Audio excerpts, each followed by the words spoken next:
काय सुचवाल मार्केटमध्ये काय बदल करायला हवा?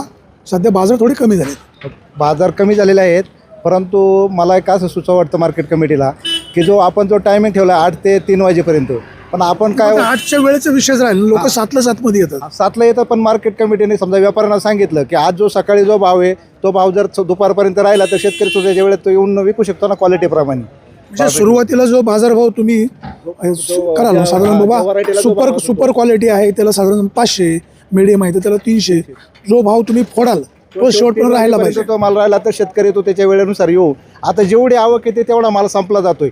मग असं काय होतं की बाबा बाजारभाव एकत्र फक्त काय होतं तेवढ्याला सगळ्या गाड्या एकत्र येतात, रात्री येतात, अपरात्री येतात आणि दिवस एकदम गर्दी होती आणि 1 तासाभरामध्ये 2 तासात सगळे संपून जातो. म्हणजे माल विक्री होतोय, व्यापारी सगळा माल उचलतात, पण त्यांना एक असा देखावा होतो की एकदम शेतकरी आणि शेतकऱ्याला सुद्धा भीती निर्माण होती की आपला माल संपवतो का नाही. मग तो पण काय करून जो असेल त्या भावात व्यापारी ठरवून त्या भावात देऊ शकतो.